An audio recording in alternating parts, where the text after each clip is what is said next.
I'm pleased to be joined by Andrea Batista Schlesinger. She's the Executive Director of the Drum Major Institute for Public Policy, and Saul Stern, Senior Fellow at the Manhattan Institute and contributing editor of City Journal.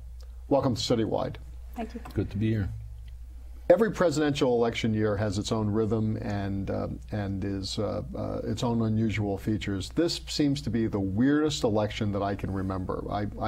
I thought that I woke up at the beginning of the year pretty certain that Hillary Clinton was going to be the Democratic nominee, that Eliot Spitzer was going to be riding herd on Wall Street, that the economy was going to continue to be booming, and that Mayor Bloomberg was watching the countdown clock to the end of his term. But it seems to have all been a dream. What is going on? Well, some famous person once said, "You should not be condemned to living in interesting times." You know. So it's kind of fun, but also very scary. These are incredibly dangerous times for the country, and who knows what's next. I agree with you. I remember walking out of my building one day and a few weeks ago, and there was this guy in the building who knows I'm pretty much a McCain supporter, and the last time I saw him was McCain that sort of was surging, and I said, I'm pretty convinced now it's all over, you know. So, and then he saw me a few days ago and he said, I thought you said it was all over. I said, well, who knew everything was going to collapse? So it's just unbelievable. You're right. It's just unbelievable.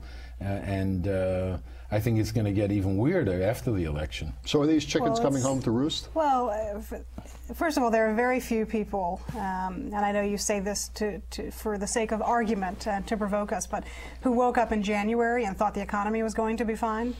And maybe those who did feel that are mostly located in the McCain Economic Advisor camp.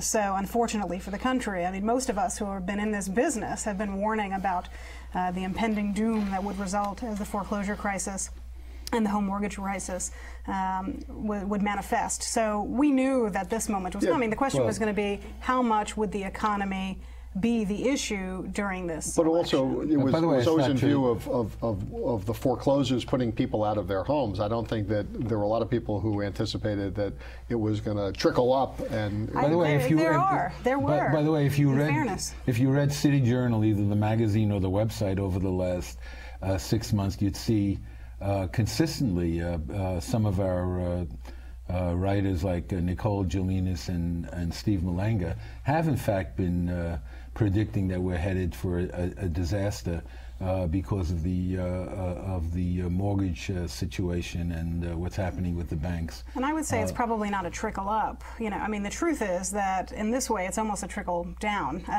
which is the expertise of the current administration. But you know, I mean, as you know well, and as you know well, you know, this isn't a situation of home buyers who, you know, through recklessness then pushed a domino that has led to this situation through deregulation, beginning into a moment in which the securitization of mortgages became the norm, in which there were incentives for greed, for fraud, and a lot of which Nicole and others have written about, and we have at the Drum Major Institute.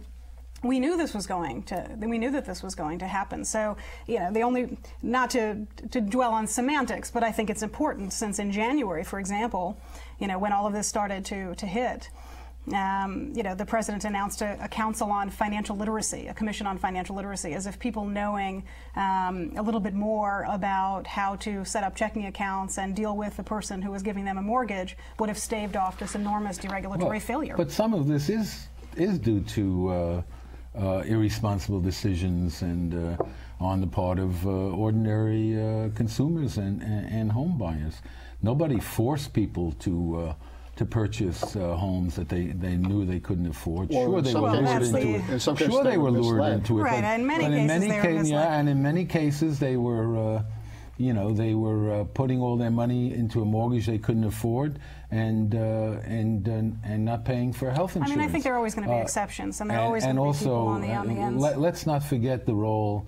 We say the problem is not enough regulation. Let's not forget the role of the kind of regulation that came about through the Community Reinvestment Act, in which Acorn. You're not seriously going to make I am seriously going to make. I mean, I thought we were going to have a serious discussion here. Well, are you actually going to make the argument that CRE is the reason that banks decided to chop up mortgages and make it so that no one was responsible? Well, come on, that's been debunked by every economist worth their salt. You can talk about serious, and you can try to define what's serious and what's not serious. But let's start with just the things that are accepted by economists from left to right as the reason that we're in this mess. No economist worth their salt. Lots of economists will tell you, for example, that Barney Frank dropped the ball when we could have had the kind of pulling back on and reining in Freddie and Sally, and when some Republicans were in favor of doing that, and he didn't want to do it. But look, we can all, the fact is, you can all point fingers back. Coulda, woulda, shoulda. The point is that nobody on either side of the aisle right now has any clear idea of what to do about this. We're just thrashing around in the dark. I mean, the fact is that neither of the I haven't heard Barack Obama come up with a real an analysis, first of all, of what's happened and a path to go on. Well, I mean, it's a total failure. He actually came, a few blocks away to give a speech months ago when McCain was still saying the fundamentals were strong laid out. But I do want to say one thing. You know what he meant by the fundamentals was strong. The same thing that Bill Gates said about the economy a couple of days ago. But he said the American worker. He said that was taken totally. That's campaign. When you say something to your person and then you say, doing this might work at the City College cafeteria. It doesn't work here. It's not serious. Look, I mean, coulda, woulda, shoulda, fine. By the way, this is a Brooklyn thing. You may have a different affect in the Bronx. This is a Brooklyn thing. Okay, the Brooklyn College cafeteria. I know because I used to do that at the City College cafeteria. But let's. The reason that coulda, woulda, shoulda is important is because this is a moment in which you have to examine the ideologies that got us into this mess in the first place. Now, am I going to be a defender of any of the Democrats on the committees who I think allowed the Fannie-Freddie mess to go? Absolutely not. Do I think that the conversation that took place between Bill O'Reilly and Barney Frank on his show a couple of days ago is the kind of discourse that I think anybody would want to have? Ken agrees. Absolutely not. What does that have to do with it? What does Bill O'Reilly have to do with because this? It's about... Come on. Well, I'll tell you what it has to do with it. You talk about being serious? It's about the desire to, instead of having a conversation about the ideology... You think because Bill O'Reilly was a boor, therefore Barney Frank shouldn't have more scrutiny about his particular I just started my remarks, unlike in your less than forthcoming willingness to say that, in fact, the people on your side have erred. What I am saying is that I agree that there was a lot more that we could have done. This was the election where we nominated the two candidates that said that they were going to reduce the level of rancor and there was going to be more bipartisan. That's getting nastier. Look, anyway, let's go to foreign policy, which is more my area than economics. I think you can make. Look, I think that one of the things that's come clear is that there's incumbency in Washington, and whatever differences between Democrats and Republicans, there's plenty of blame for everybody to go around. I'll attest that Bush was a failed presidency. I think that there's also and a failed ideology, and I think that there were plenty of opportunities along the way for people to do different things. Let me ask you, what does it mean for New York City? We have now our financial engine is at risk.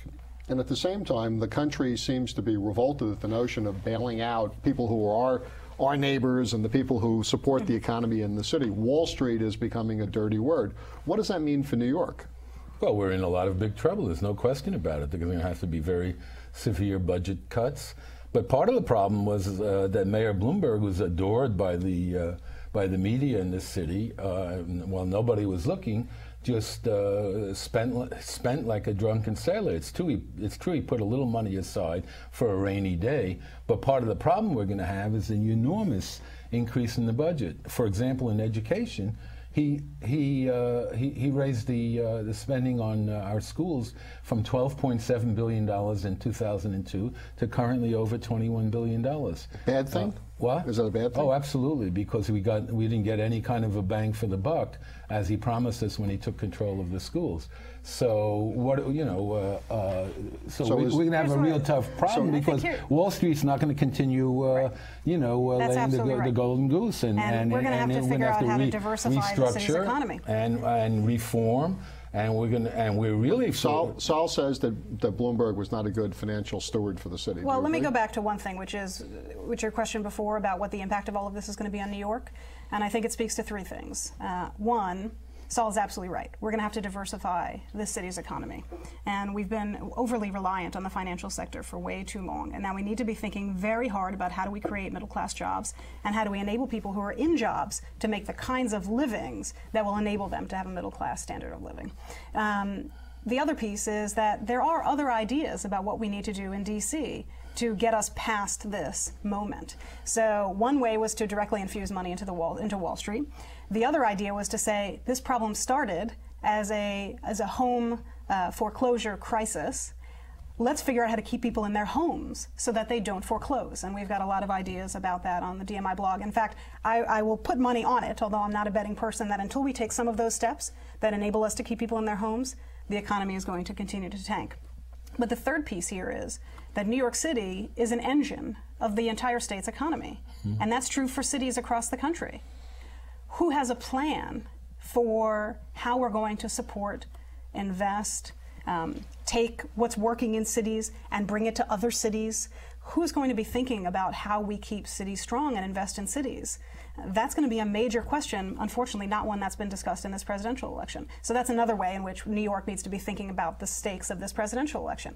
And on that note, and we both work for nonpartisan organizations, but I think it's worth mentioning that Senator Obama has an urban plan, and Senator McCain, when I look at the checklist of things, has said nothing and has no plans specific to when it comes to cities.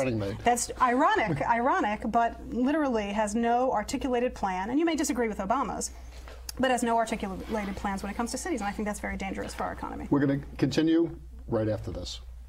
Whatever we deny or embrace, for worse or for better, we belong together. Underneath everything we are, underneath everything we do, we are all people, connected, interdependent, united. And when we reach out a hand to one, we can influence the condition of all.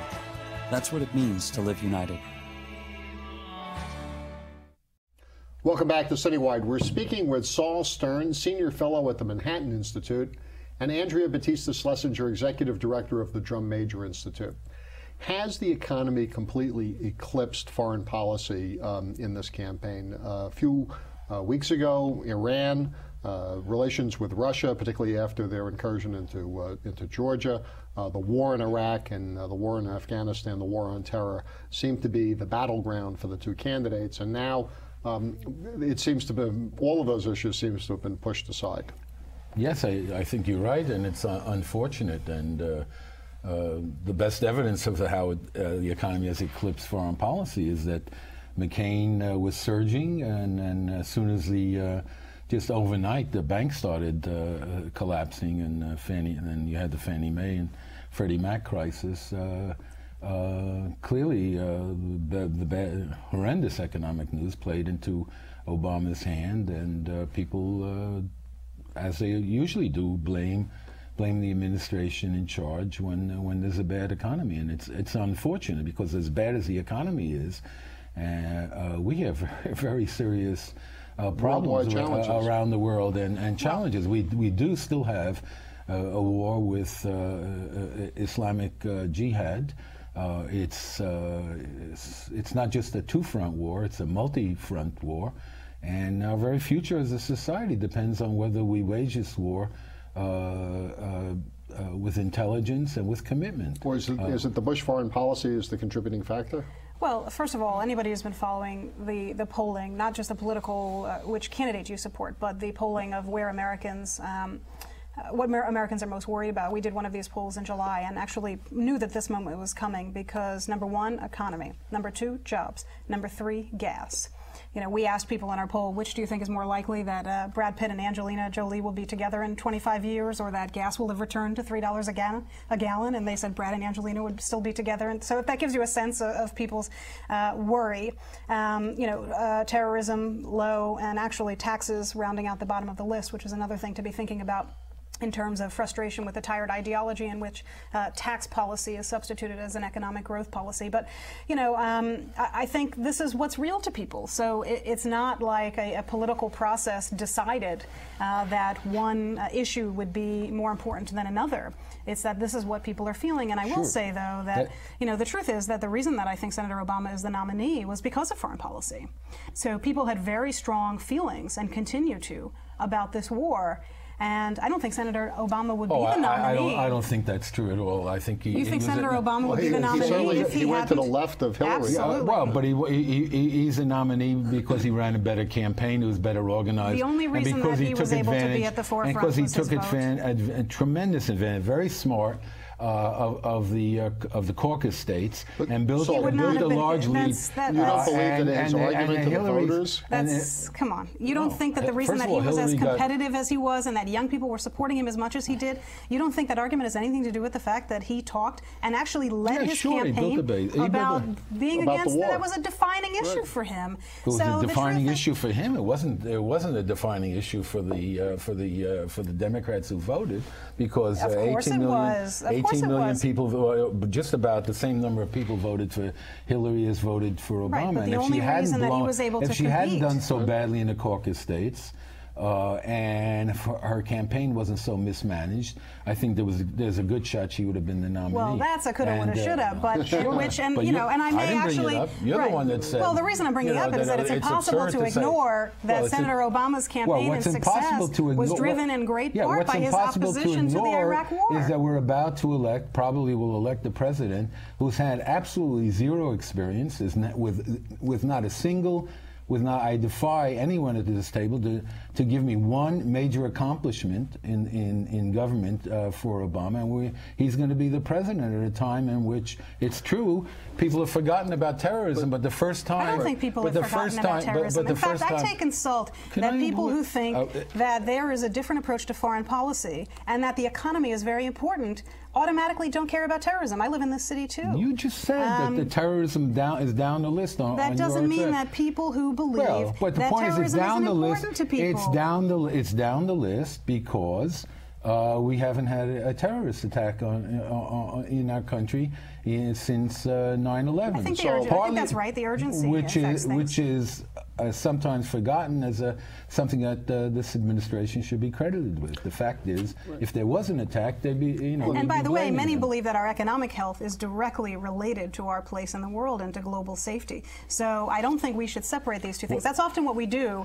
at organizations like ours. Nobody likes us anymore. I never do another one of these, but these are these issues where you think, okay, environment goes here, this is budget goes here, economic health, terrorism goes here. In fact, these issues are all related. And Andrea, you just made that list. You just told us about. I'm talking about what's important to voters. I'm talking about what's important to voters. But what I am saying is that looking at a candidate's plan for the economy, for the environment, for our foreign policy, for our safety, that though we need a candidate who's actually going to see that those things are related. But you can't blame middle-class people for the economy being more real to them let me try as they lose their homes and their savings. Because he won't be able to do anything. Let me. Even his plans. You've heard it here. Yeah, even his plans for Afghanistan and Iraq are not doable. Absolutely not. Well, every president gets to do some things, and a lot of presidents get to do things that they don't expect doing. Otherwise, we would still. He's not going to do health care. We would still be talking about Quemoy and Matsu,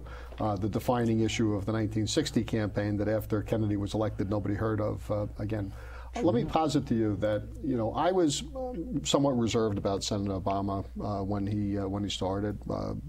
Senator Clinton's our senator from New York, and I would suggest to you that his accomplishment may not be a governmental accomplishment in terms of bills passed or whatever the case, but he tapped into a vein of discontent. He tapped into a vein of political resources in the internet and young people, and energized new voters and drove voter turnout in places that he is the leader of a political movement and should be credited with that accomplishment. Well, you know, I don't know if that's an accomplishment. He certainly has created a great narrative with the help of an adoring media. Which never has examined his record, never examined How any can you of his... say that they never examined his record? They haven't. They haven't. I mean, compare. What do they haven't examined Senator Obama's record. I mean, an adoring media. This is John McCain, who is the candidate of the media, until he says, right. "No, wait a second, you're asking me too many questions, and Sarah Palin too many questions." Are you kidding me? Did you ever watch NBC? And I mean, Chris Matthews said that he got a chill up his leg when the night that Obama and believe me, their press has been getting chills. They're frozen. They've been getting chills from Senator McCain for so many years. I mean, talk about turning it around. Straight Talk Express. NBC ought to get a consultant. You talk about the issues and the accomplishments, and then we go right to the media. But you're absolutely right. This is all an invention. No, you're absolutely right. It's not an invention. It's a great romance, and we're about This is an invention of NBC. No, I say in general of the media, of Time Magazine. By the way, what Ken was describing is called leadership.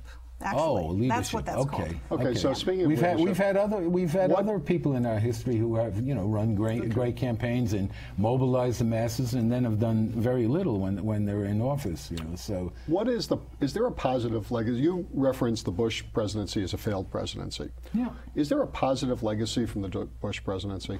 I think the historians, will weigh in on that. I think the verdict, as it was with Nixon 20 years later, was not quite as bad as it was at the time.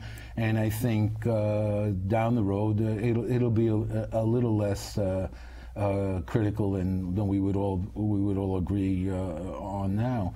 And particularly in the area that almost nobody can write about right now, and that's in the question of preventing and combating terrorism, apart from the whole issue of Iraq. You didn't say it was education. Andrew, what do you think? Actually, I think he's been pretty good on education. If you want to get into that, we can have a long discussion about reading first and No Child Left Behind. Right. I think he actually has been probably the only real education president over the last 20 years.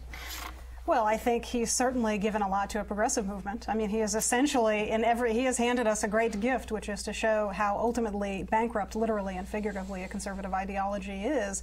I mean, we can talk about stagnant wages, we can talk about job loss, we can talk about the ownership society now resulting in record foreclosures. But I do think there are two things that are positive.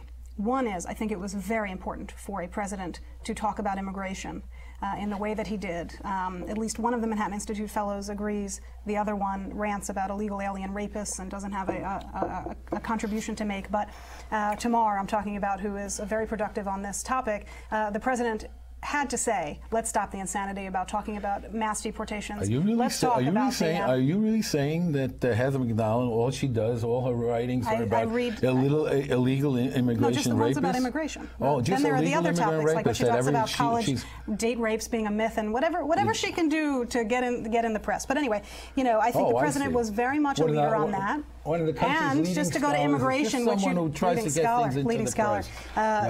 You go to the Manhattan Institute, Manhattan.org, and you'll see the leading scholarship. But I also think he was very important on education, and I think it was important for a president to say we have to do better than we are. How he did it, that's another debate. But I think it was important. My thanks to Andrea Batista Schlesinger, Executive Director of the Drum Major Institute for Public Policy, and Saul Stern, Senior Fellow at the Manhattan Institute and contributing editor of City Journal. I'm Ken Fisher. Thanks for joining us on this edition of CityWide.